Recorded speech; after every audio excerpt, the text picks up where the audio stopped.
Good evening. Welcome to the May 20th, 2025 regularly scheduled Findlay City Council meeting. My name is Grant Russell. I'm President Pro Tem, filling in for Council President Harrington, who is absent tonight. With that, we'll go with roll call. Mr. Ballman, Mr. DeArmond. Here. Ms. Frishy. Here. Mr. Greeno. Here. Mr. Hellman. Here. Mr. Niemeyer. Here. Mr. Palmer. Here. Mr. Russell. Here. Ms. Warnicki. Here. And Mr. Wobser. Present. And Mr. Ballman informed us that he was traveling for work and was not going to be able to attend tonight. Look for a motion to excuse Mr. Palmer. Second, Mr. Hellman. All in favor of excusing Brian, please say aye. Aye. And John Harrington. Oh, and Mr. Harrington also said he was going to be out of town. I'm sorry, I forgot about John. And so, would you okay to amend that for John Harrington too? And we have two nods. So, for John and Brian, please say aye. Aye. And they are both excused. We'll at this point in time stand for the Pledge of Allegiance in a moment of silence. I pledge allegiance to the flag of the United States of America and to the republic for which it stands, one nation, under God, indivisible, with liberty and justice for all.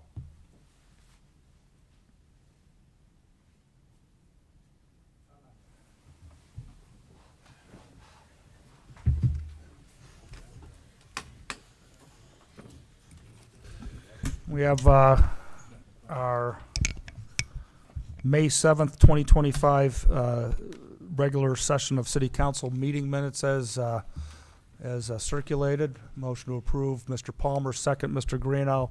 Discussion. All in favor of accepting the minutes, please say aye. Aye. Those opposed, same sign. They are accepted.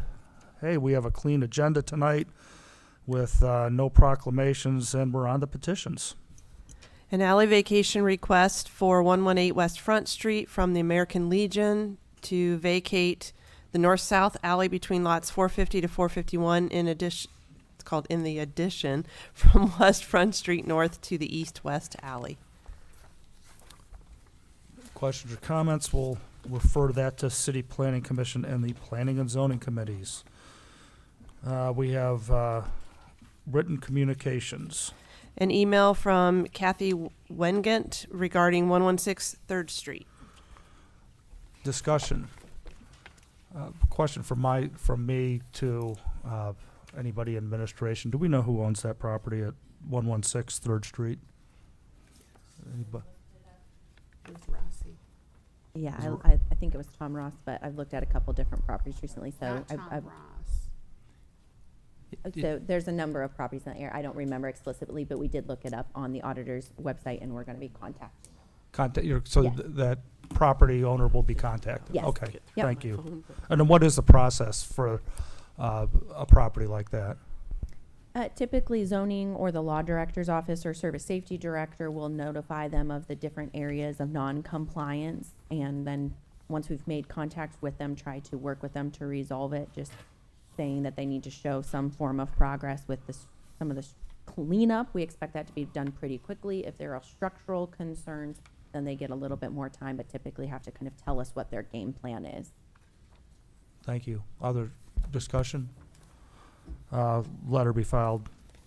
We have no utility contractor communications, so on to reports of municipal officers and municipal departments.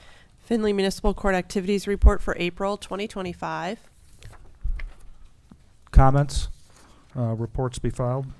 Findlay Fire Department Activities Report for April 2025. Comments? Reports be filed. Findlay Police Department Activities Report for April 2025. Comments? Reports be filed. A letter from Mayor Mern regarding Hometown Hero Banner Program. Comments? Letter be filed. Summary Financial Report for April 30th, 2025. Comments? Reports be filed. Treasurer Reconciliation Report for April 2025. Comments?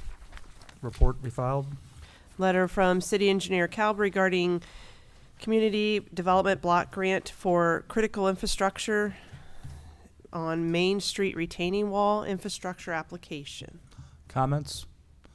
One question, Jeremy, if, for myself, if we would not receive that funding, would this project find its way onto our capital plan? Yes. And what's the critical? Yeah, I hate to tell you, ask you how long is this thing gonna be good for? But It would be on within the next year or so. okay, thank you. Other discussion or comments? Letter be filed. Letter from City Engineer Calb regarding 2025 annual street resurfacing, project number 32850300. Comments, Ms. Frischie?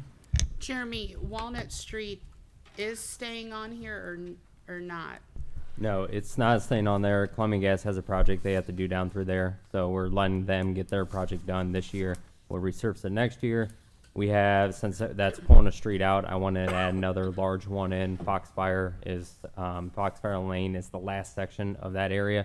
It is deteriorated over the winter, so we wanted to wrap that one up, and it's pretty much the same money amount for asphalt and concrete. But didn't we go out to bid for Walnut Street? We did.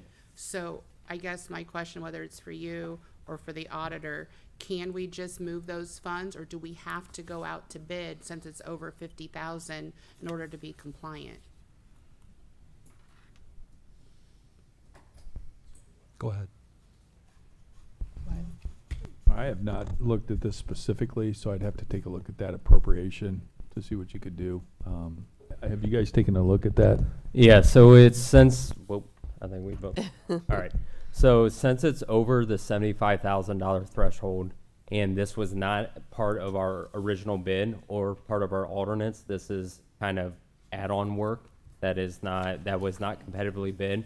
So because of that, we have to waive the formal bidding process for our contractor, Smith Paving, to be able to do the work.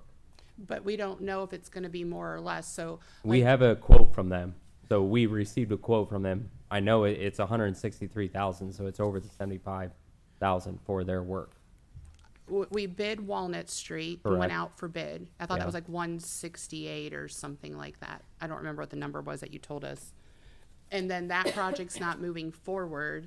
So then to bid this project out, it could be a longer distance or shorter distance on a bid, and you could get a different bid since it's over. I guess I just feel like if it was under 75 and we were doing it in-house, no big deal. But the fact that to be compliant, but if you're not having an issue with compliance, So we're dropping, say, 160,000 because of Walnut. So we had 160,000 from Walnut. We're dropping that street. So now we got 160,000 free. This is just one street. And if we sent this out as a public bid, for someone else to come in and do that, the chances of them is going to be very low because Smith Paving is already in town doing the large project itself. So they're losing out on the 160,000 from the Walnut Street. We're moving that over into the Foxfire, but because it was not part of the original bid package, we have to waive the formal bidding process because it's over 75,000. So the chances of, like, I think what you're trying to say, and correct me if I'm wrong, is that you think we would get a cheaper price if we send this out to bid. I'm saying compliance wise. So if we were under 75 and our guys were doing the work, I wouldn't even ask a question. But the fact that we had to go out to bid for Walnut and get 3 bids, and now we can't use that, and now we have another project over 75 that we're going to waive the bidding process. That's where So I'm trying to make Walnut sure was we're part of compliant. one big package. Right. So Walnut was part of like 15 streets. That was part of it. And one street out of those is not, which is Walnut, it cannot be done because of utility work that is needing done. Mr. Stasiak. So To your compliance question, as long as the formal process is waived, you're compliant from my perspective. So whether you choose to do that or not is at the pleasure of this council.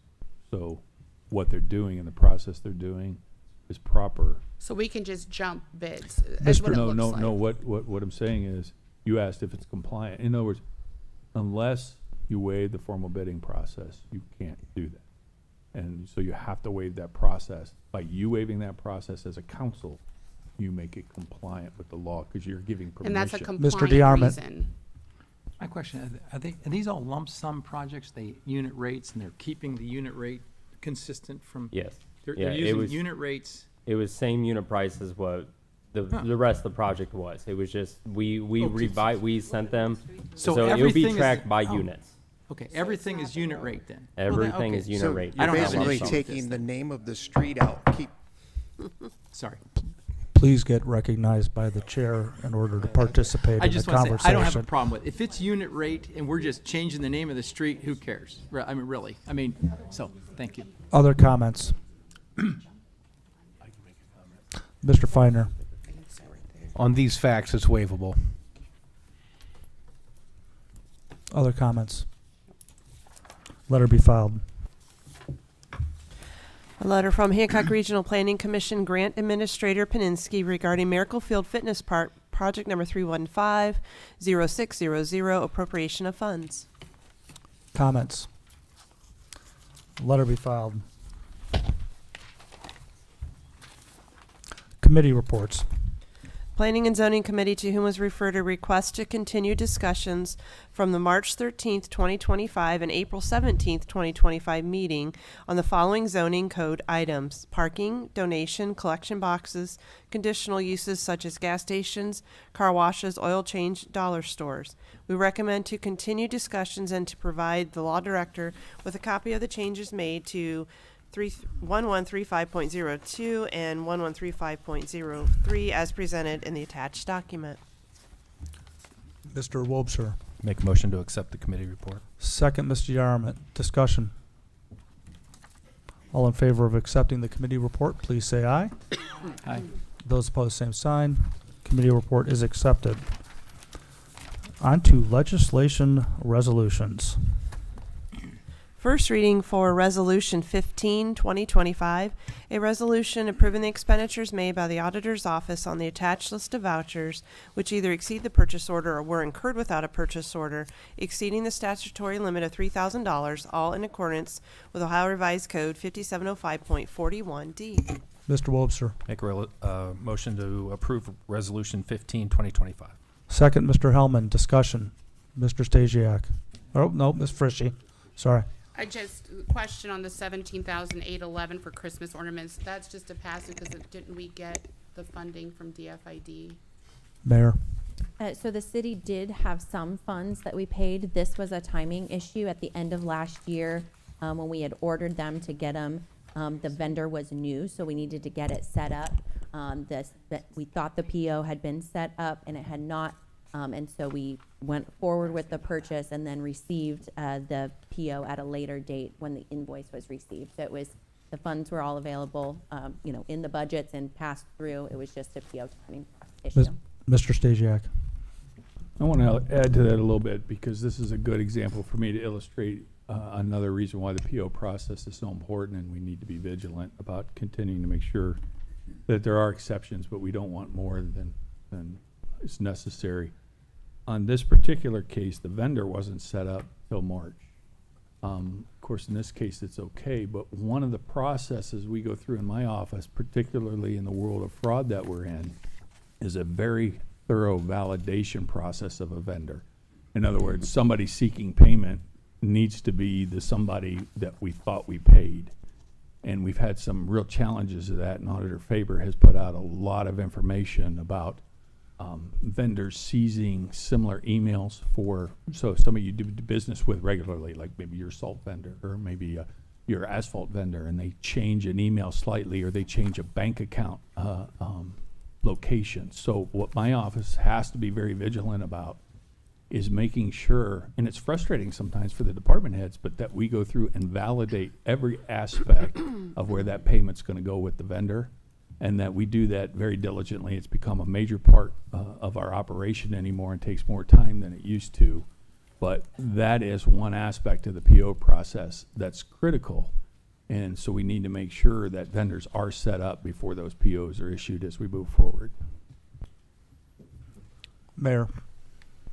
I concur. The issue here, unfortunately, was there was a significant delay. We requested the vendor to be set up in December and did not get it set up until March. So there was just a delay in process, and I know there's a lot of end-of-year things that occur.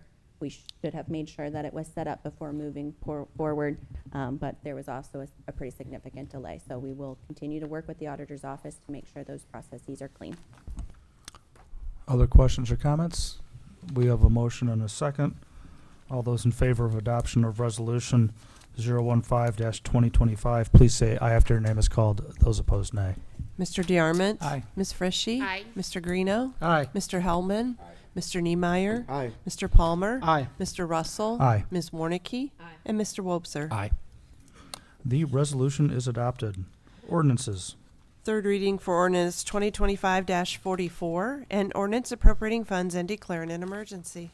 Mr. Wobser. Make a motion to approve. Second, Mr. Palmer. Discussion. Seeing as though there is none, all those in favor of ordinance 2025-044, please say aye after your name is called. Those opposed, nay. Ms. Frishy? Aye. Mr. Greeno? Aye. Mr. Hellman? Aye. Mr. Niemeyer? Aye. Mr. Palmer? Aye. Mr. Russell? Aye. Ms. Warnicki? Mr. Wobser? Aye. Mr. DeArmond? Aye. The ordinance is adopted. Third reading for ordinance 2025-45, and ordinance appropriating funds and declaring an emergency. Mr. Greeno. Move for adoption of ordinance number 2025-045. Second, Mr. Palmer. Discussion. Seeing as though there is none. All those in favor of adoption of ordinance 2025-045, please say aye after your name is called. Those opposed, nay. Mr. Greeno? Aye. Mr. Hellman? Aye. Mr. Niemeyer? Aye. Mr. Palmer? Aye. Mr. Russell? Aye. Ms. Warnicki? Mr. Wobser? Aye. Mr. DeArmond? Aye. And Ms. Frishy? Aye. The ordinance is adopted. Third reading for ordinance 2025-46, and ordinance appropriating funds and declaring an emergency. Mr. Greeno. Move for adoption of ordinance number 2025-046. Second, Mr. Hellman. Discussion. All those in favor of adoption of ordinance 2025-046, please say aye after your name is called. Those opposed, nay. Mr. Hellman? Aye. Mr. Niemeyer? Aye. Mr. Palmer? Aye. Mr. Russell? Aye. Ms. Warnicki? Mr. Wobser? Aye. Mr. Mr. DeArmond? Aye. Ms. Frishy? Aye. And Mr. Greeno? Aye. The ordinance is adopted. Second reading for ordinance 2025-47, and ordinance appropriating and transferring funds and declaring an emergency. Second reading for ordinance 2025-49, and ordinance authorizing the mayor and/or service safety director of the city of Findlay, Ohio, to purchase 4 new radio-based stations utilized by the city of Findlay Police Central Dispatch, appropriating and transferring funds thereto, and declaring an emergency.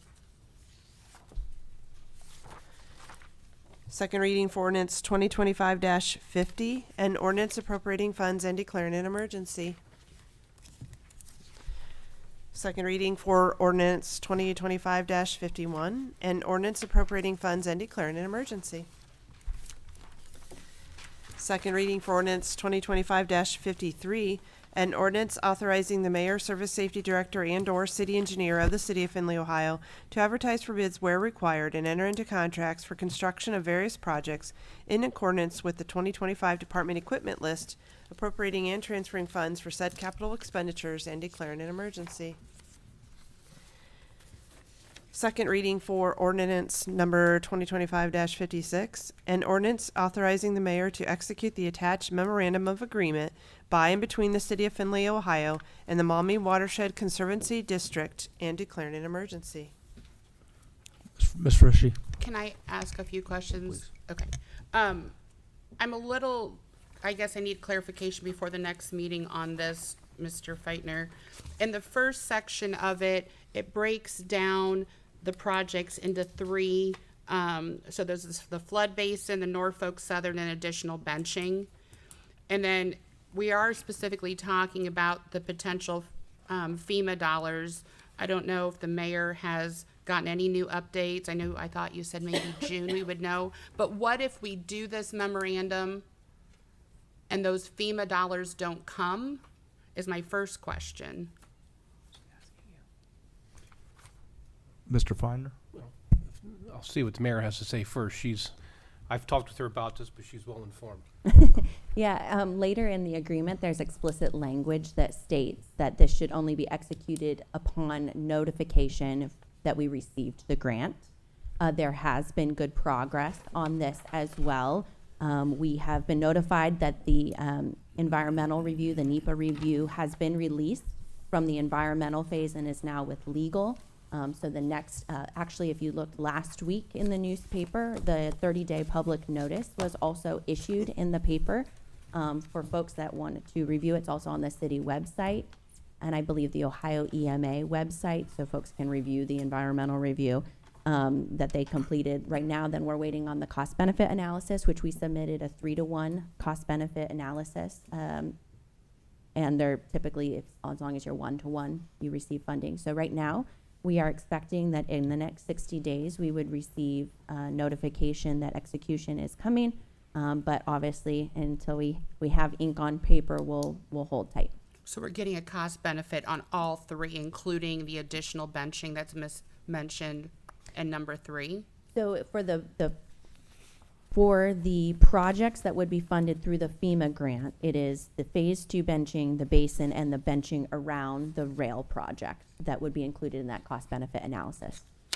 Okay, and so we are going to get those. So if it's not a 1-to-1, we won't be getting. We submitted a 3-to-1 analysis. Oh, 3-to-1 we did. Okay, Correct. and then when it comes down into the section 2, it says, when they enter into, Maumee Watershed Conservancy District, that they will pay things.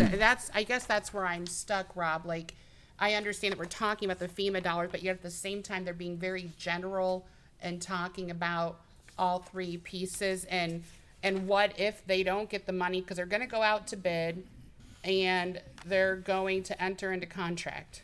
So again, as I stated, this document will not be executed until we receive the signed grant agreement.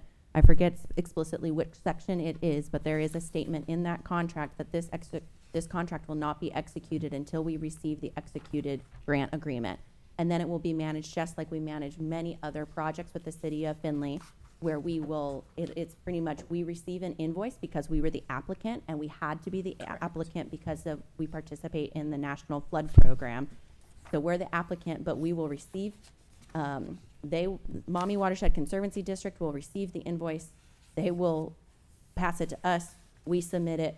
We get the reimbursement, and they actually pay the contractor or the Conservancy District directly. So we really don't pay, and Jeremy manages that process, but we really are not paying the bill. We are just kind of submitting the bills. Mr. Feiner. Yeah, this contains the language that we're not going to do anything until we receive that funding. So we're not locking ourselves into anything that I'm aware of. All right, so we'll still pass it at the next meeting, but nothing will happen until we get the report back of that NFP moving forward. Until we receive the grant, correct? Okay. Next. That was 56. That was 56. Second reading for ordinance number 2025-57, an ordinance appropriating and transferring funds and declaring an emergency. Second reading for ordinance 2025-59, an ordinance authorizing the mayor of the city of Findlay, Ohio to enter into a purchase agreement for the acquisition of property located on Clinton Street, Findlay, Ohio, appropriating and transferring funds and declaring an emergency.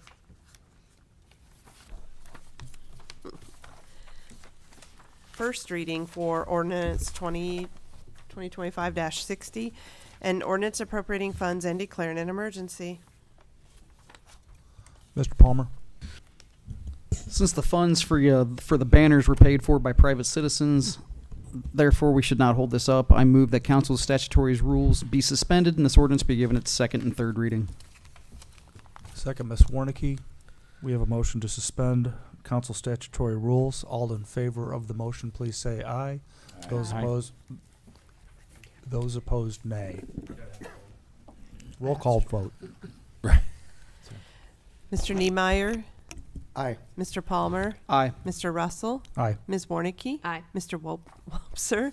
Aye. Mr. Mr. DeArmond, Aye. Ms. Frishy, Aye. Mr. Greeno, Aye. and Mr. Hellman. Aye. Council statutory rules have been suspended, and this ordinance will be given its second and third reading. Ordinance number 2025-60, ordinance number 2025-60. Mr. Palmer. Move for adoption of ordinance number 2025-60. Second, Mr. Wobser. Discussion. Seeing as though there is none, all those in favor of adoption of ordinance 2025-060, please say aye after name is called. Those opposed, nay. Mr. Palmer, Aye. Mr. Russell, Aye. Ms. Warnicki, Aye. Mr. Wobser, Aye. Mr. DeArmond, Aye. Ms. Frishy, Aye. Mr. Greeno, Aye. Mr. Hellman, Aye. and Mr. Niemeyer. Aye. The ordinance is adopted.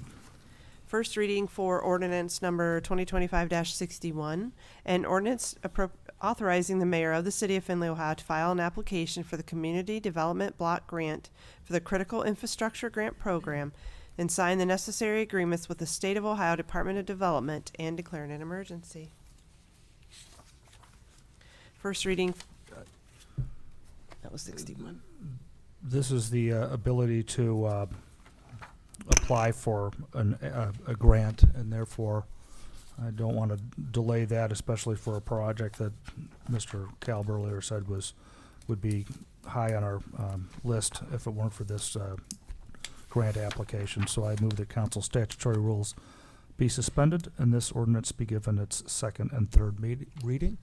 Second, Mr. Hellman. We have a motion to suspend. All those in favor of the motion, please say aye after your name is called. Those opposed, nay. Mr. Russell. Aye. Ms. Warnicki. Aye. Mr. Wobser. Aye. Mr. DeArmond. Aye. Ms. Frishy. Aye. Mr. Greeno. Aye. Mr. Hellman. Aye. Mr. Niemeyer. Aye. And Mr. Palmer. Aye.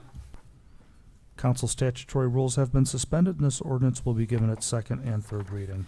Ordinance 2025-61, ordinance number 2025-61. Mr. Wobser. Make a motion to approve. Second, Mr. Greeno. Discussion. Seeing as though there is none, all those in favor of adoption of ordinance 2025-061, please say aye after name is called. Those opposed, nay. Ms. Warnicki. Aye. Mr. Wobser. Aye. Mr. DeArmond. Aye. Ms. Frishy. Aye. Mr. Greeno. Mr. Aye. Mr. Mr. Niemeyer. Mr. Aye. Palmer. Aye. And Mr. Russell. I did not. Slow down. I Aye. started to say DeArmond. For clarity.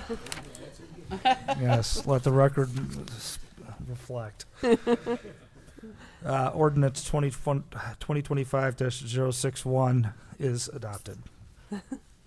First reading for ordinance number 2025-62, an ordinance amending Chapter 1100 et sec of the codified ordinances of the city of Findlay, Ohio, known as the zoning code, by zoning the following described property as R2 medium lot residential, hereinafter referred to as the Weaver 6434, County Road 18, annexation. First reading for ordinance 2025-64.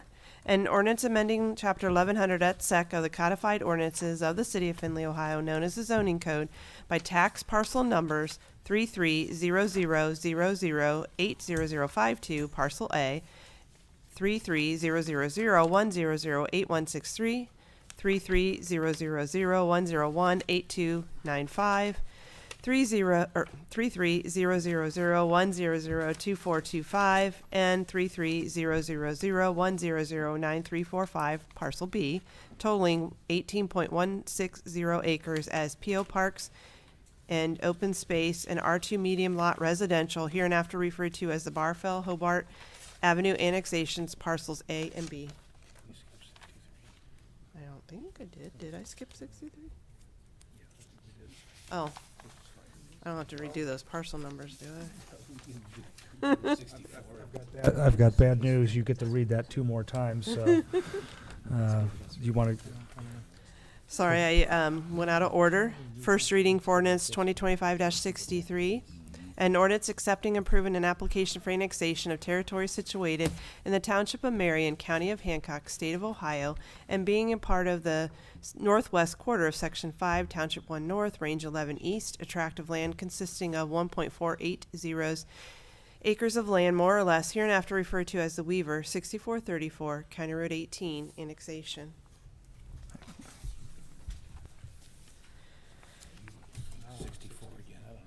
Now we're on 65. Okay, and so I'm going, Mr. President, okay. I'd make a motion that she doesn't have to read that again. Oh, thank you. No, we don't need a motion. He was skipping that. Thank you. Okay. First reading for ordinance 2025-65, an ordinance accepting and approving an application for annexation of territory situated in the Township of Marion, County of Hancock, State of Ohio, and being a part of the southeast quarter of Section 30, Township 1 North, Range 11 East, a tract of land consisting of 18.150 acres of land, more or less, hereinafter referred to as the Barfell-Hobart Avenue annexation, parcels A and B. What'd I do? I was gonna say, I was gonna ask you what parcel numbers was that, but No. I want you to kick me. First reading for ordinance 2025-66, an ordinance authorizing the mayor, service safety director, and/or city engineer of the city of Findlay, Ohio, to waive formal advertising and bidding requirements and enter into contracts with Smith Paving and Excavating Incorporated for roadway concrete work and resurfacing of streets outlined in the 2025 annual street resurfacing plan, project number 32850300, removing Walnut Street from Crystal Avenue to Blanchard Street, and instead resurface the south end of Foxfire Lane and declaring an emergency. Mr. Wobser. Jeremy, was Smith going to start on this project right off the bat, or can we let this go? It can go next meeting, Thank so you. they shouldn't be. I mean, next meeting I might tell you move because they're moving a little bit quicker, but Which is we should great be if they all right. are. Right. Yeah, let's hope they are. Should be all right. Thank you.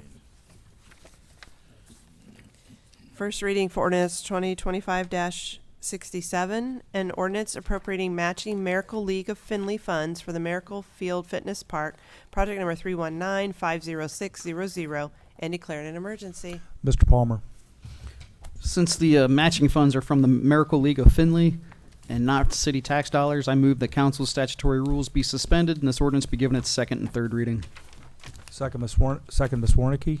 We have a motion to suspend council statutory rules and give this ordinance its second and third reading. All those in favor of suspension, please say aye after your name is called. Those opposed, nay. Mr. Wobser? Aye. Mr. DeArmond? Aye. Ms. Frishy? Aye. Mr. Greeno? Aye. Mr. Hellman? Aye. Mr. Niemeyer? Aye. Mr. Palmer? Aye. Mr. Russell? Aye. And Ms. Warnicki? Aye. The ordinance is adopted. No, that was just to waive the readings. The ordinance is not adopted. Sorry, just like anticipating. We now have, council statutory rules have been suspended. Mr. Palmer. I move that ordinance number 2025-67 be adopted. Second, Mr. DeArmond. Discussion. I, Mr. for one, President. think that this has a good chance. Mr. President, she needs to read that 2 more times. Just for the record. Okay? Because Sorry. it's okay. Ordinance 2025-67, ordinance 2025-67. Now it has been read the second and third time. I'll learn this eventually. Mr. Palmer, do you have a motion to make? I move that ordinance number 2025-67 be adopted. Mr. DeArmond, would you also like to second that? I would like to. Thank you. Discussion.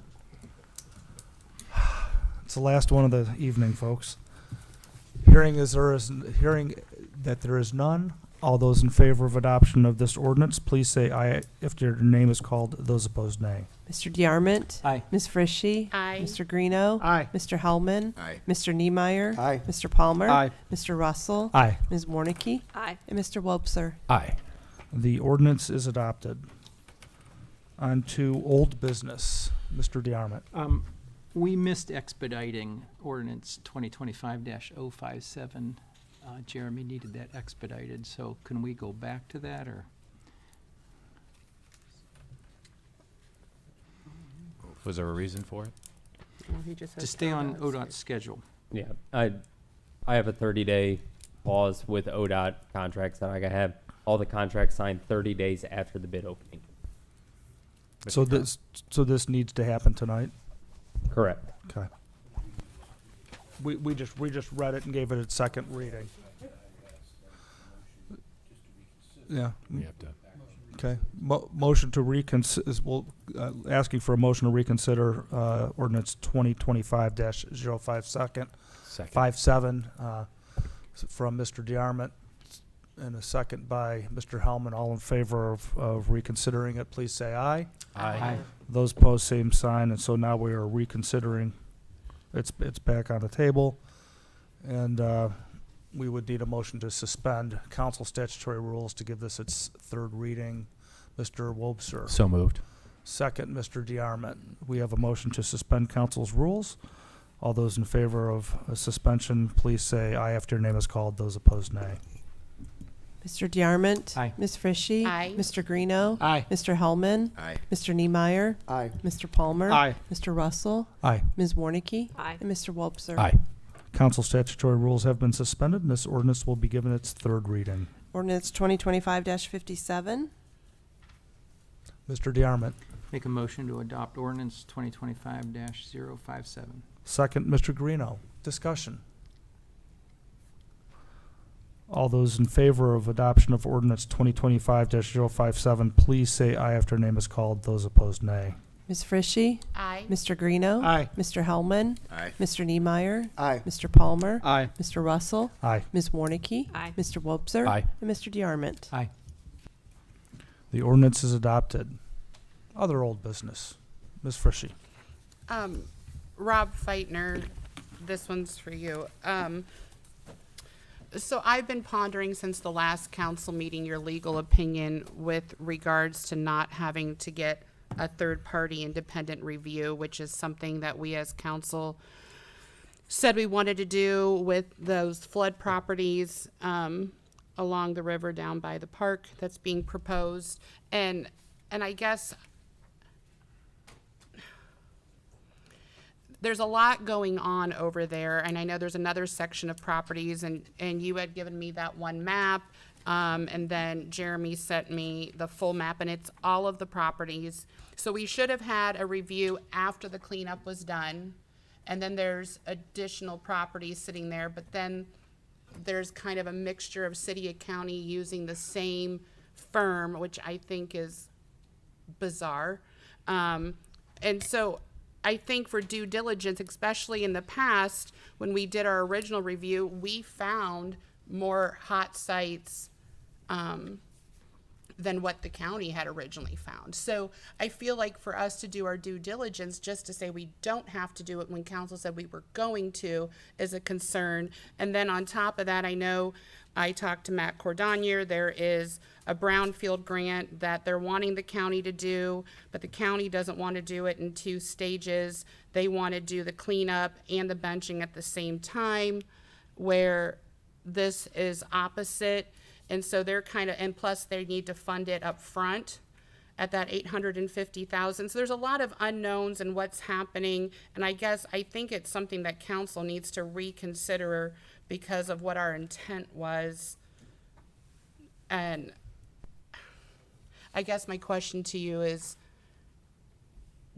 do you agree with that, or you still don't think it's needed, especially since this is the same company?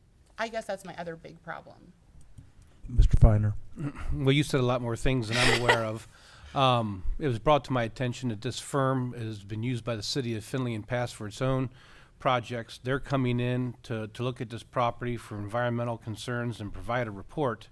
It just seems odd to me, having used them before. I understand that there's a good reputation with the gentleman that runs this entity, which I don't have my legal opinion in front of me or that contract. But to me, to expend funds to supervise, have one firm supervise another firm, is how it was provided to me. It doesn't seem to be have a good cost-benefit analysis to the city of Findlay. We're hiring somebody and paying them X dollars to supervise another firm that's got an obligation to provide services, and that we're aware of their services in the past and their credibility. That's the nature of my opinion. What the city has done in the past or would like to repeat, I don't know. But when that was brought to my attention in the review of the contract, I didn't see any need to pay somebody else to supervise somebody else. Ms. Frishy.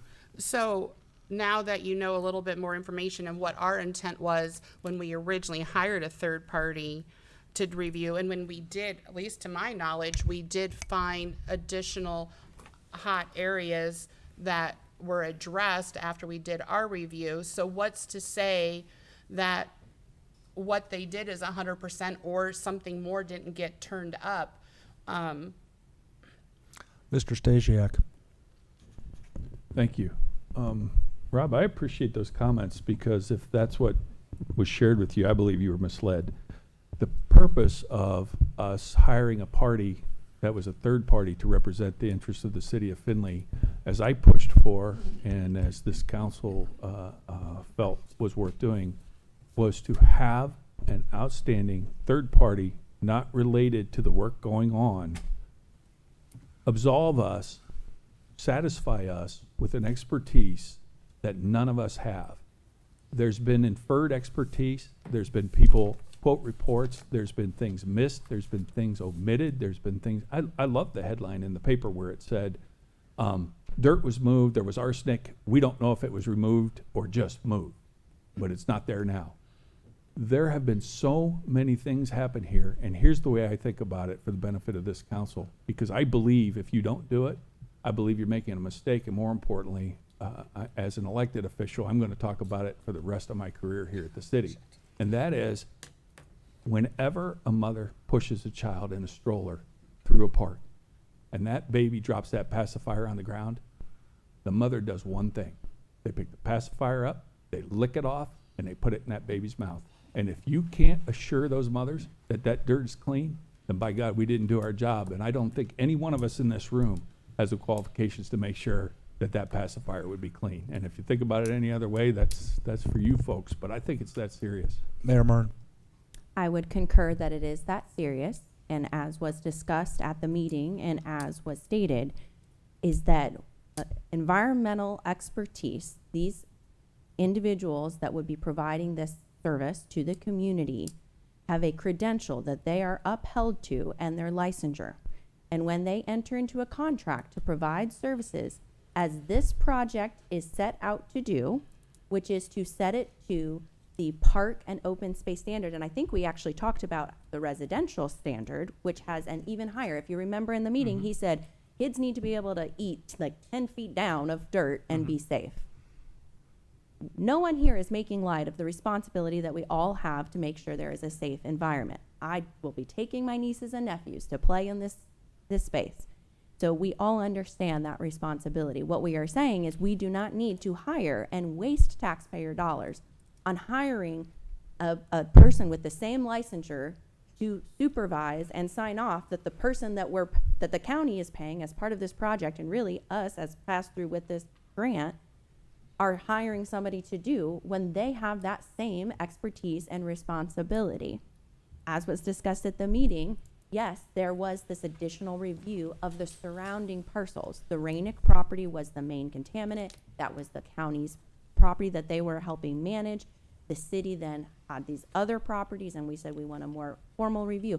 Had we not done that, the county would have just done it as part of the benching project. They still would have had to clear out that dirt. They still would have had to separate it if it had met the different standards of levels, just as they did when they did the Swale Park project. If you recall, they knew they were going to get into stuff. They had to remove more dirt than expected. The cost of different aspects of it went down. So that is completely the scope of work, and the outcome that will occur is no different if we pay somebody to sit there and babysit the person who is responsible to make sure that we're meeting that criteria. Ms. Frishy. Remind me, what was the dollar amount for us to have that third party?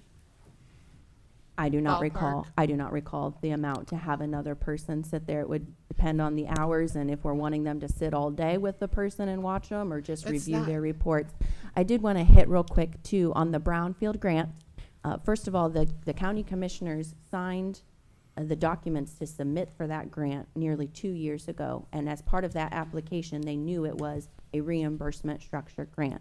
Now, when we're going to execute the grant to move forward with it, we were obviously hoping that we would be able to do the benching, the brownfield kind of dirt separation at the same time. However, it really is not a huge cost increase in being able to do that. And if we have reached out to the state, I believe they had a call last week to see about extending the timeline of when we can do that to still marry it up. However, the state wanted it to be done in the The end of the year. in the near future. They wanted it done this summer. Now, we can get into whole timelines with the state. That's obviously not going to happen regardless. We will get some leniency there. But I think it would be kind of, I don't know, I'm sure there's some anecdotal statement, but it would be pretty silly to say just because they can't do it on our timeline, we're going to add an additional $1 million cost to the project, because I can assure you that the cost of moving dirt, separately to do this is not going to be $1 million if we do it in the future. Mr. DeArmond. I have two questions. So I recall this conversation back, I think it was like January, February when I first started. And did we actually vote on that?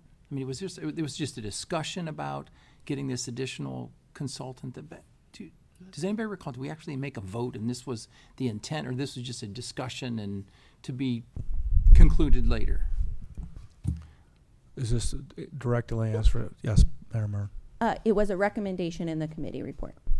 It was, and This- what committee? I think the strategic planning. So it was adopted in the committee report, and then we reached out on information and then got the legal opinion. Okay. Mr. Stasiak. Thank you. And I think this is a great example of the point being hidden or obfuscated. The point is not, does somebody need to babysit the consultant? The point is, and has always been, going all the way back to the discussion in the Strategic Planning Committee, who is the fiduciary for the city of Findlay? And as the fiduciary, and as a third-party review, did the process that was implemented satisfy us to know that things have been done correctly and adequately? Not the fiduciary of the county, not the fiduciary of the Conservancy District, not Steve Wilson's fiduciary, our fiduciary, protecting the taxpayers of the city of Findlay, because we have to live with all the contamination that is left in that ground, that is subject to the runoff, that is subject to the river flowing for the rest of the time that we own that property, which will be ad infinitum as long as this country's in existence. So for us not to hire a fiduciary to obfuscate the point by saying we don't want to babysit somebody, that's playing politics. Let's keep this on the subject. The subject is, does the city need a fiduciary to supervise this and determine that the process protects the taxpayer of the city of Findlay? Mr. Wobster. Rob, does not the certifications and licenses that the company that's going to do this cover the city and our liability? I'm sorry, Mr. Feigner. I said Rob, my fault. Wrong Rob. Mr. Feiner. Well, they obviously have to act within the scope of their licensure and their expertise. I mean, we are a third-party beneficiary of that contract. You could say it that way as well. I mean, they have a fiduciary duty to the county, and that trickles down to me, to the city of Findlay. So I'm not quite sure how you're asking that. There's nothing in the contract that says the city of Findlay is included. It does say that this contract does include any assignees or transferees of the those kind of things like that, which would make us a third-party beneficiary down the road. So you don't in have this to. case, I mean, then- council doesn't have to do anything with my opinion. It's just an opinion. You guys can still discuss whether or not to have a third party to supervise the project or give an independent report. I just gave an opinion, and it's just my opinion. No, I appreciate that, Rob. I think the fact here is, though, that since we are a third party and it's their fiduciary responsibility goes to assignees, that's us. So, Jim, the thing that you're bringing up, there is a fiduciary responsibility by the company that's being hired to cover us in the potential baby pacifier arsenic situation. Mr. Stasiak. Thank you. No, I don't agree with that, because it's very simple. Take the article on the paper regarding the arsenic dirt. That dirt went somewhere. So as part of that process, a third-party fiduciary on our behalf would have said, this is what they're going to do. Do we agree this is how they're going to do it, and how are they going to account for that? Did they test before? Did they test after? The question is, where's the arsenic? Nobody can answer that now. So from our perspective, it's either moved within the grounds there, or it was removed. Nobody knows. All I'm saying is, would a fiduciary on behalf of the city have the responsibility to give us proper answers, or how do we absolve ourselves to make sure that the answer that's given is adequate, other than just we don't know, which is the answer that was given the county? Mr. DeArmond. Jim, that's so wrong. I mean, when you say we don't know where that dirt went, every load is manifested to a hazardous waste landfill or to whatever landfill.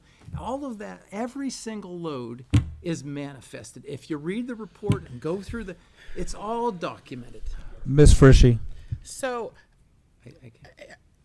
I I guess I would say if we ever came up to a property that we wanted to take ownership of and we didn't know the condition of it, it wouldn't be abnormal or unreasonable for us to do an independent, whether somebody did a study of it or not 3 years ago, 5 years ago, 6 months ago. We would do that to do our due diligence. And I thought that's what we determined going back from my memory, sitting in those meetings, when we talked about a third party.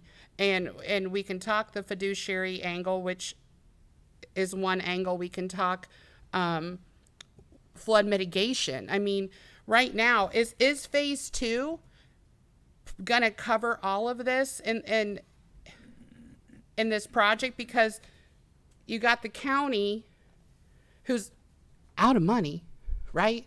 And that's why I brought up the memorandum agreement for taking responsibility with just that one grant dollar.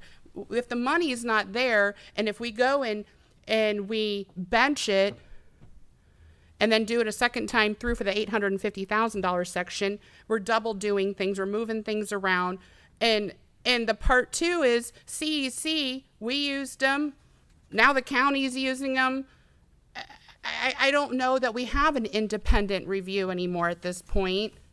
And I think whether it's $10,000 or $100,000, we have a responsibility to the community to make sure we did our due diligence to a residential status.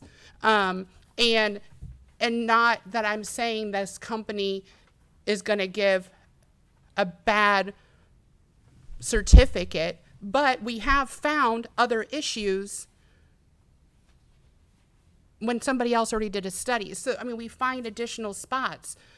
I don't think it's unreasonable. And we can talk about loads and we can talk all these things, but we said in strategic planning, our recommendation was to do this. This was a smart thing to do.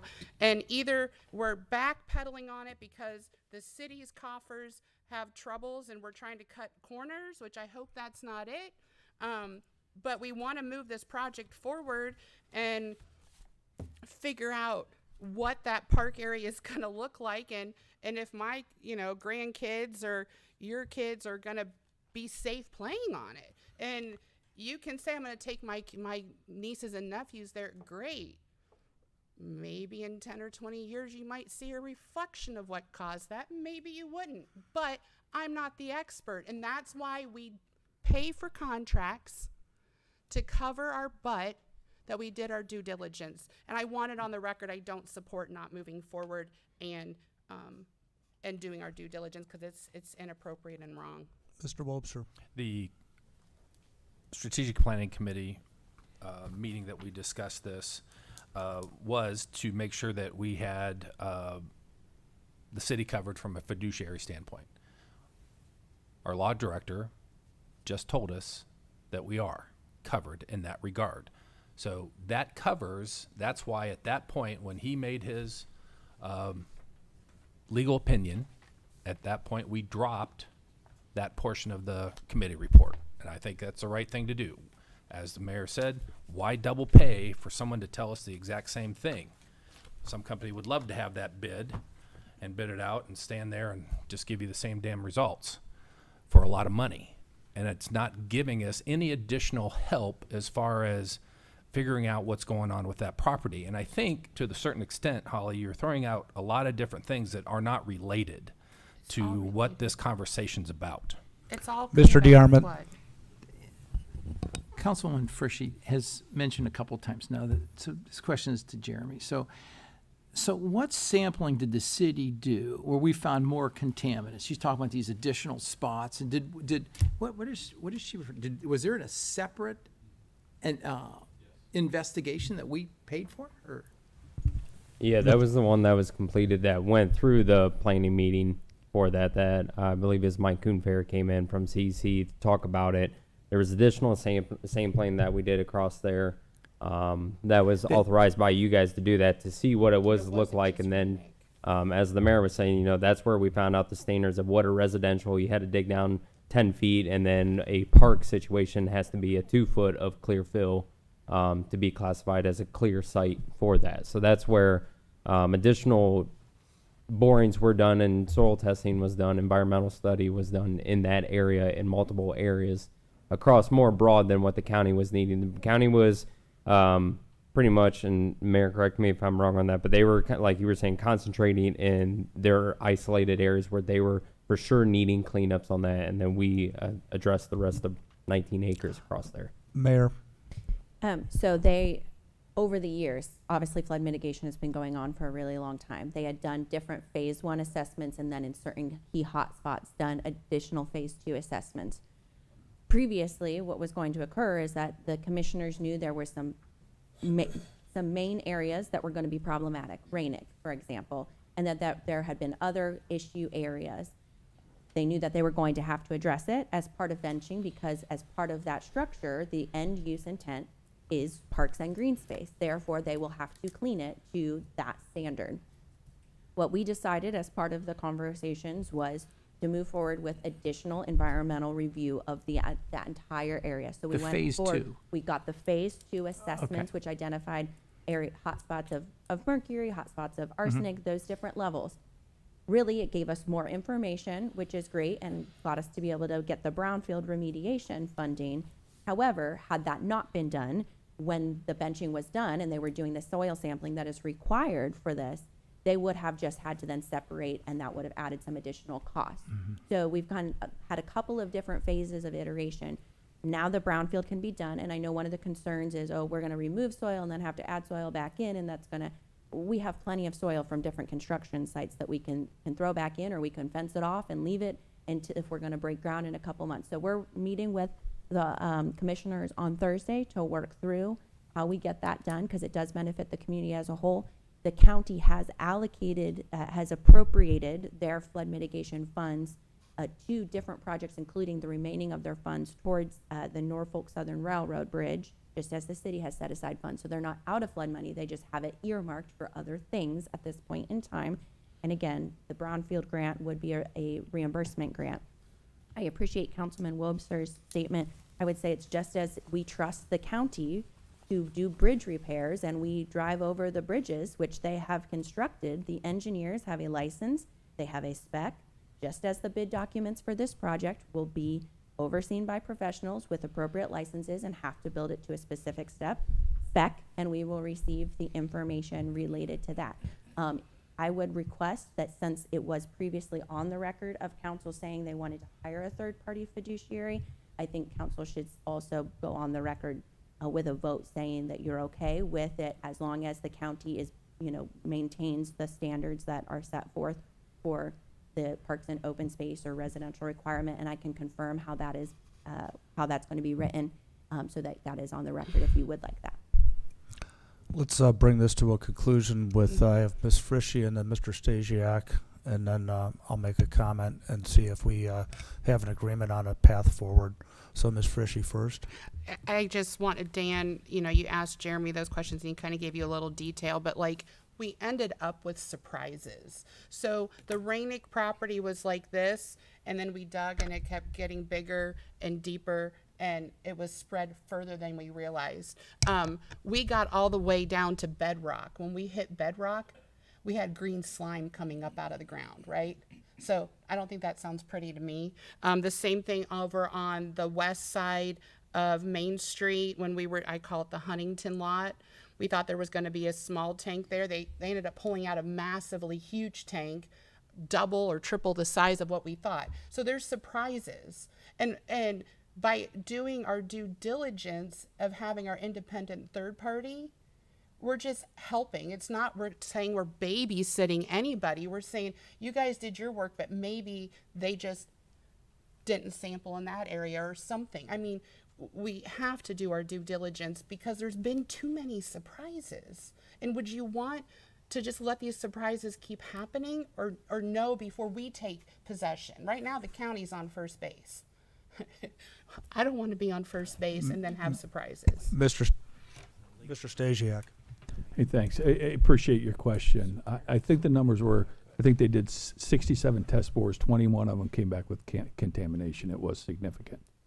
And the interesting thing, too, I've heard two numbers tonight. I've heard 10 foot for housing and 2 foot for park. But unless somebody wants to say something different, we're only going down 2 foot. And I would even suggest, and I'm not an expert, but 50 years from now, how's somebody going to know 2 foot below grade there's likely contamination in that park? You know, 1 out of 3 holes a kid digs is likely to have something if they dig below 2 foot. So we ought to at least do some type of barrier. There ought to be something done. The question was, and what it really boiled down to, was the county represents the county and they want to move forward, and they took we'll deal with things as we find them. To Holly's point, they weren't finding them. We found them. And then they had to deal with them, and I'm grateful for that. And if we find more things as we move forward, or have somebody just watch out for the city's interests, that's great. And if you guys are satisfied that the county might find them, that's great. But it wasn't a question of babysitting. It's a question of, was the process adequate? And as we move forward in the future, are people going to be adequately protected? And I'll look forward to hearing what you guys decide. So Mr. Wobser put forward the premise that strategic planning wanted to ensure that we had a fiduciary looking out for the city's best interest, and the consensus was yes, we did. And then with Mr. Finer's letter read at the last meeting, he stated that he believes, and through conversation tonight, he believes that the fiduciary is the engineering firm hired by the county, and that we would receive that the benefit of their efforts upon getting the property. So I believe that the question to the council right now is, does that explanation between Mr. Wobser and Mr. Finer as to who is covering our fiduciary interests, which is what the strategic planning committee recommended and then council accepted, does that satisfy this council's as being satisfying our fiduciary needs, or would this council like us to hire an independent another person to do that? And Jeff, I'll ask for you, did I kind of summarize that? Because I'm going to try to get this into a yes or no question with a yay or nay vote. Understood. The one question from your summation, Grant, which I thought was good, to the process, Mr. Auditor, the process, I think, is what this comes down to, is does the company that's hired or already has been hired, I'm not sure, by the county, that we will be a fiduciary for us, who will oversee that process? Jeremy, is that fall to your shop, or does that, because it's with the county, does the county oversee that? How would that be taken care of? So going back to, are things being done correct, which I think is where Holly's at. Are we doing things correctly? Are we doing it extensively? We, as the company or the party that's paying for this, we have oversight to the people we hire. Does that fall to you, Jeremy, or who? Yeah, so I mean, it's kind of a team effort between the county, Maumee Watershed, and then ourselves, where it's pretty much going to be a team effort with that. We're going to be involved in all the progress meetings and all that kind of stuff as well. So, and that's kind of where the progress meetings, as Dan was saying, on where you find out where loads were. From the phase 1, I was involved with that one as well. It was kind of, hey, we found this dirt, we got to keep digging until you find a clean, and you got to wait 14 days for that to be tested, and then it can move off site and stuff like that. So that's where we'll find out, hey, from the testing, yes, we found this, but then as we were digging, actually something else was found. Now we got to, you got to clear that site, and before whoever is the environmental on that stamps off on that, if they falsely stamp off on that, then that's their professional title that they're putting on the line for that as well. If they say, oh yeah, the site's clear, then that's a legal action that can come on that. But as of like the city side, who's going to be involved? Yes, it will be our engineering department will be involved with that project throughout, because it is a team effort between all three of us. Thank you. So I'm phrasing the question in this manner. Is council satisfied that our fiduciary needs will be satisfied by the county, the firm hired by the county as part of this process? That would be an aye vote. The alternative to that is no, you don't feel that's the case. If the nay votes would win, then we would expect to see legislation for us to go out and hire another firm. So the I vote is we believe that our needs are satisfied, and that that was the strategic planning desire, which was affirmed by council. A nay vote says no, we do not believe, as currently exists with the county's engineering department, that satisfies the needs. Questions on on clarifications on the question, Ms. Frischie. Grant, I don't know how you can ask that question. Have you reviewed the contract that the county has with CEC to know what level that they're going to grade-wise? And is it the same thing that we as the city of Findlay are wanting? Or is their review not to the standard that we were expecting? We haven't seen it. So how can you ask that question of council? I can, because I just did, because we're trying to decide on the fiduciary, on the council statement before was our fiduciary needs being satisfied, the set of fiduciary needs. And if you have a question on that, on the how we're going to try to have a vote on this, I'll entertain it, Mr. Wobser. I think that, again, good question, Holly, but again, it goes back to the process and who's overseeing the process. But right now, I nobody's trust, overseen- what? I'm right- sorry? Right now, nobody is. That's not true. So Jeremy just said he's in charge of that, along with in tandem with the county. But we're not. so to the So they will oversee the whole thing. And if you don't trust them, that's fine. Okay, thank you. So to the rest of council, do you understand the question on that's kind of on the table? So for all, Mr. Feiner, for clarification. I don't mean to chime in, but I think we're at a point, if I understand it correctly, right now, there is not a third party retained by the city to supervise this project. And so if there's no other action taken tonight, that's the way it's going to be. If there's discussion and a desire that there be a third party to supervise this project, we don't know who that's going to be. So I would think that there would be a motion asking that there be a third party to supervise this, and authorizing somebody to investigate who that is. And that either passes or it does not. I think that right now you don't have anybody, and it would stay that way. If somebody wants that considered, I think it would be by motion tonight and a vote, and someone's going to be put in charge of finding out who that third party is. And if we do hire them, it would come before the council via an ordinance. That is the flip side of the way I was phrasing it, but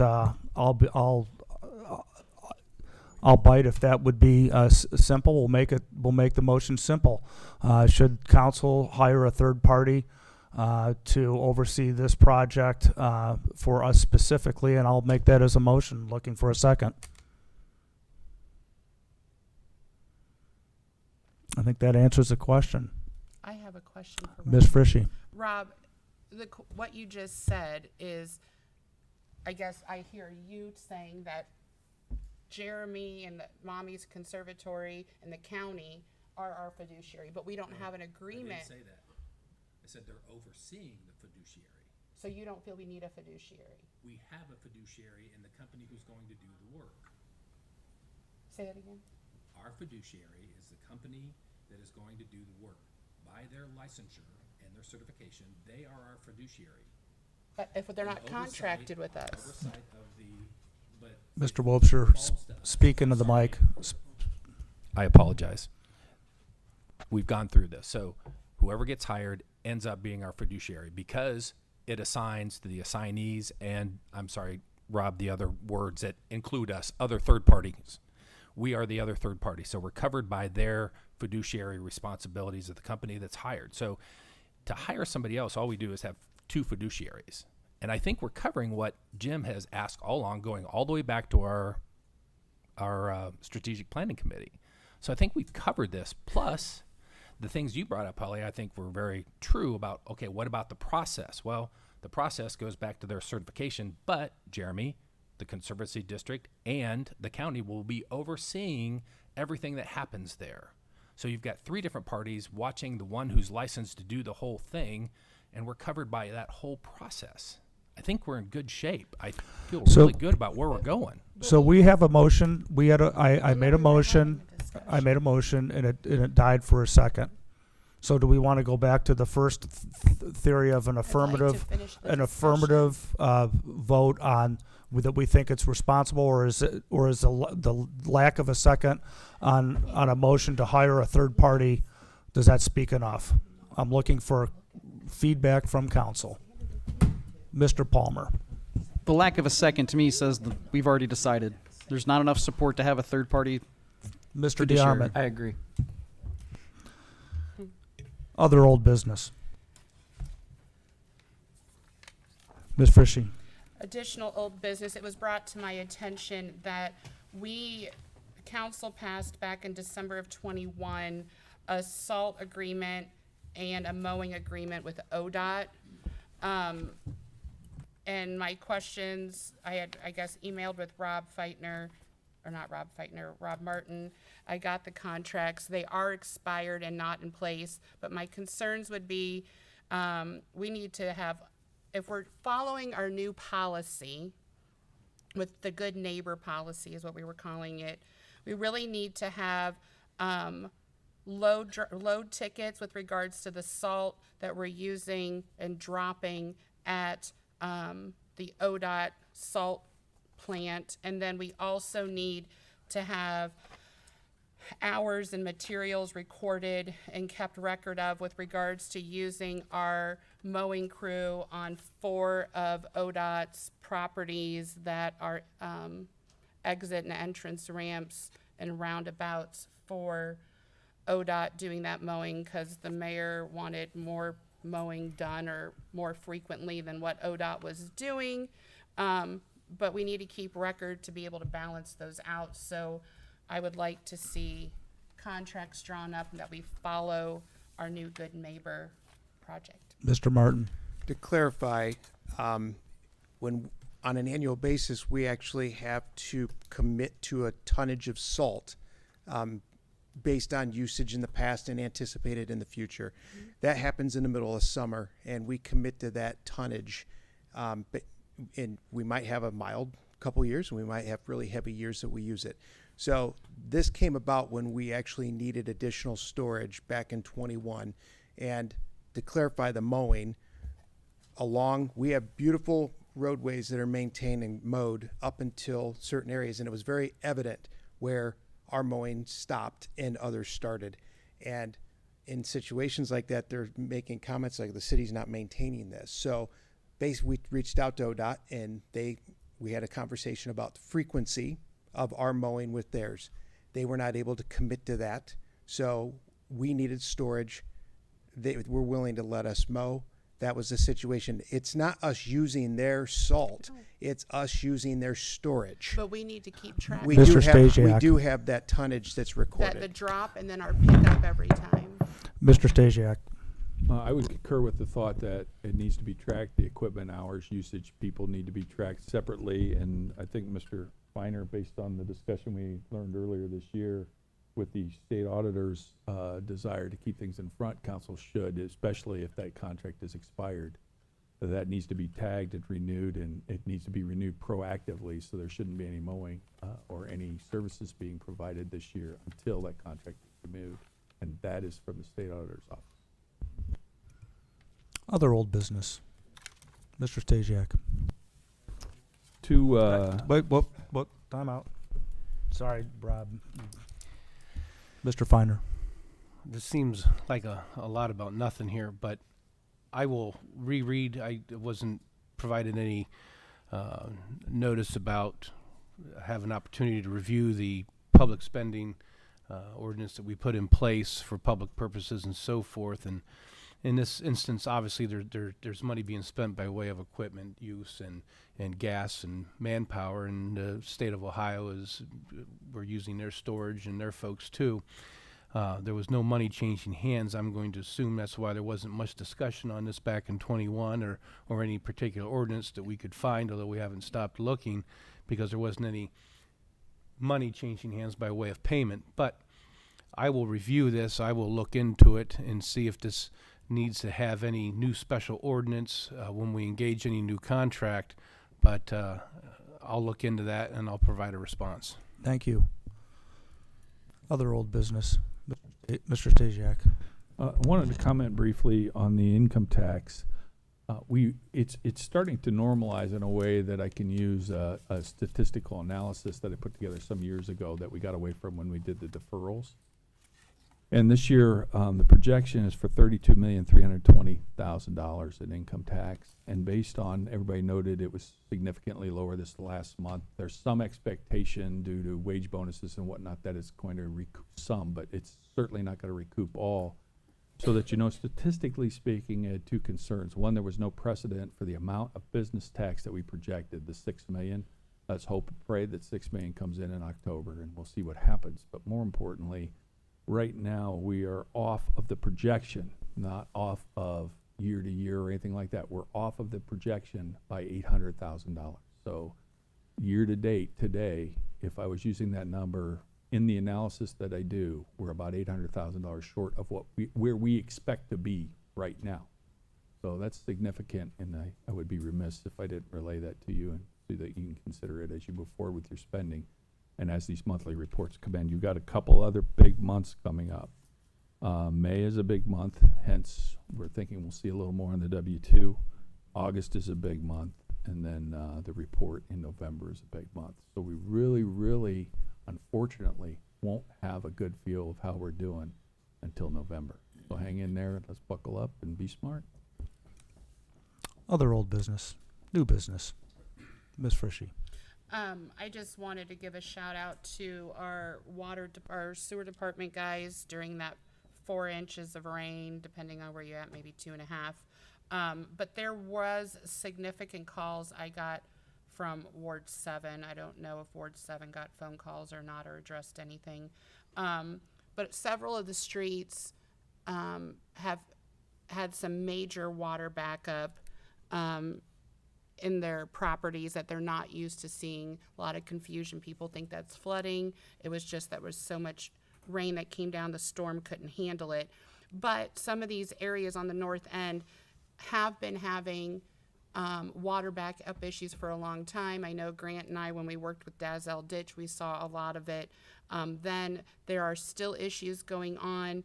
I know that they're working on getting a list of streets together, but I think that's something that Water and Sewer Committee needs to address when we're doing some capital planning, because these folks deserve to have drainage that's working, and if we have something blocked, we need to figure that out. And then obviously, as we keep developing and growing our community, our system can't take it, so we got to start figuring out retention ponds or what we're going to do to address that. Didn't know if the mayor had any comments on it yet. Mayor Mern. all three of us. Well, I would, I guess, first start, I don't have concerns from a development standpoint, because any development that occurs in the community now is at the 100-year storm. Our detention requirements are way more excessive than these older neighborhood developments. So many times what we see when development occurs in an area, because of the detention requirements we have now, it actually is helping with some of the concerns that different areas see. One thing that we have been working on but not pushed recently is we've talked about detention ponds not being maintained appropriately. Hunters Creek, for example, back in 2007, their flooding was not river flooding. It was flooding from their detention pond backing up because the pipe was collapsed and nobody was really maintaining it. So that is something that we have been working on new developments when they're talking about subdivisions or housing developments, having a civil kind of deed noted on who is maintaining that and responsible for that.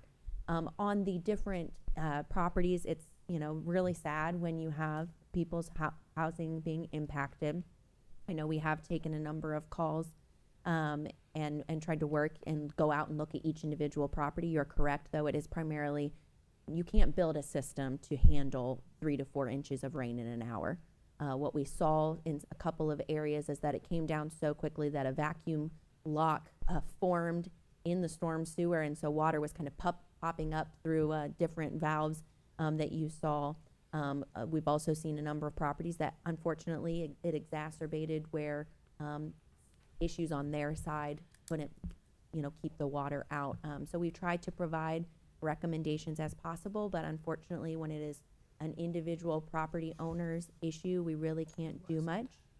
If it's something on our side, we are going in and if saw issues going in and cleaning pipes, but unfortunately, we can't check every single day, every pipe, so that does unfortunately happen.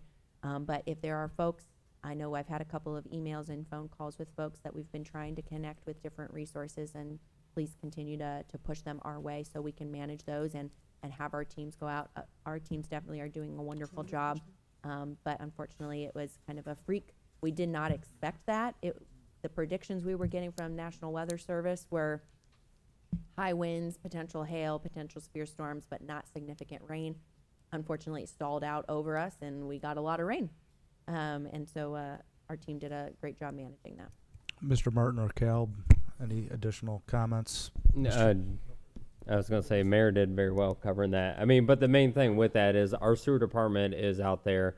I mean, the worst part about these kind of storms is you find your problem areas or it creates more problem areas because water is rushing through there so fast. If the pipe was cracked any little bit, it's going to, release. The ground's already so wet, so moving through. So they're going out, they're identifying these areas, they're cameraing, they're jetting, they're figuring out what lines are broke, what they look like, what the repair looks like, and all that kind of stuff. So there's a lot of work going on right now.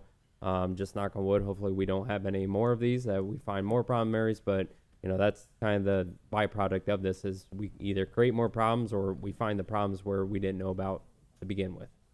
Ms. Frishy. And I guess maybe wasn't clear enough. I mean, I obviously told folks, hey, this is a one-time event, or is this something happening in your neighborhood? And the streets like Anna, Greenacre, Melrose, over off of Santee, they are seeing changes prior to that 4-inch, 2.5-inch rain. So we know there's issues that way. And we also know that we are continuing to expand development. Yes, we put retention in, but there's things that are changing our makeup of what our system looks like. And these folks are having issues not just for the first time. And that's what I think we need to really get on our radar to address and get a game plan similar to like West Park. And we finally got them going in the right direction. Mayor. Councilwoman Frishy, if you can send an email with the specific addresses or locations and the specific problems they were having, just so we can confirm that our team is aware and working on those They and were out. have a comprehensive. All right, so Jeremy will follow up and They're make on sure the we. list already. Yep. Other new business. Oh, wait. Mayor Mern. Just a couple of other quick items in that same vein. I want to remind folks, and I'm going to do an article and we'll do a media post, but since the newspaper may be watching, remind folks to please, when you have a lot of debris come down around your storm sewers, please go out and clear those away. Don't just push it into the storm sewer. Take it to the green waste, clear it out. Similarly, checking, we really recommend don't have your downspouts going into your, footer. Make sure your sump pumps are operational. But also we'll be doing some reminder posts around litter and litter etiquette at litter landing, making sure you're not just setting stuff outside of the bins. So more to follow on that, as well as just kind of property upkeep. I'll be working, I think we still need to identify a strategic plan date. So more to follow on that. It looks like maybe the 30th after 3 p.m. is our tentative date for a strategic planning committee meeting. We'll be talking about a lot. We'll be reviewing an operational financial forecast, community reinvestment, income tax incentive, and I think there was 1 or 2 other items on the list, but those were the main ones. So May 30th, Friday at 3 p.m. The other things, reminding folks, construction season, please pay attention to detours. Do not go around the signs that say road closed and slow down in construction zones. Please watch out for people. And then finally, we had some vandalism out at Emory Adams Park. last week and on a couple of bridges. Shout out to all of the crews that were out there painting and cleaning and dealing with people. I do want to also give a shout out to the police department, who were able to catch the vandals, and they'll be doing some probably free labor for us this summer. But I would point out also cool collaboration. I just think that this is really neat. Our teams collaborate so well, and you can all be very proud of them. And this is a very strange but fun example. We have cameras out at the parks, and we had reached out to IT to have them pull some of the camera footage, and we were also talking about some different things settings that we can change that would help us with deterrence. And Brent was playing with some of the settings and looking at how he may be able to improve notifications. And as he was looking at it, he said, wait, these people that are at the park right now look like the vandals I saw on the footage from the other night. And he called dispatch, and they sent an officer out, and sure enough, it was our vandals, and that's how we got them. So I am giving Brent grief and calling him our assistant detective, Brent. But it's really great that everybody, he could have just been paying attention to the IT stuff and not paid attention to the people, but he did great work. And I'm proud of our teams continuing to work together. So I think that those are all the main things for me. Thanks, everybody. Mr. Stasiak. Appreciate some of those comments, Mayor. To the operational financial forecast, I did make a request that you send that through my office, because financial information definitely should be vetted through our office. And I want to make sure, for the benefit of you folks, there's no misunderstanding, because in light of some of the conversations that have happened regarding balances and numbers and whatnot, definitely due to the differences in government fund accounting versus normal accounting and whatnot, there have been some seriously big discrepancies in some of the numbers that have been put out in the public and whatnot. And I need to make sure that doesn't happen, so we don't violate any rules, but more importantly, so the council gets the correct information. So I'll ask that you get us that information early as you can this week, so we have plenty of time to look at it if you do plan on presenting it on the 30th, because as you know, this is our office's busy time. We're in the middle of audit, and we want to make sure that that's vetted properly. It should not be presented if it's not thoroughly vetted. So if there's any delay, I want to make sure that council's aware why. Mr. Hellman. Yes. Mayor, you mentioned the road closures that are coming up. Denny, could you please speak into your mic? Mayor, you mentioned that there are some road closure signs that are out there. I thought I was close enough. I'm sorry. There's a sign now on Tiffin Avenue that says that that's going to be closed. And is this for real? The 568 is going to be closed and Tiffin Avenue is going to be closed? So it is not Tiffin Avenue. So it is actually in Seneca County. So they are going to be doing culvert replacements in between 23 and I can't remember what the next road is. But the detour for ODOT is up 23 to 12 to County Road 236. So they have to put that before 236 to let people know that your detour is going to be up 236 to 12 to State Route 23. So the way ODOT has to do road closures is they have to use major thoroughfares. They can't use county roads or anything like that for their detours. So there is a lot of confusion on that, because we've seen that too. And we're like, how are you guys closing down 568 and closing down Tiffin Avenue when those are both your detours? And then that's actually District 2. So we talked to District 2 ODOT, and that's what it is. Thank you. I thought it was just me, but that's good to know. Thanks.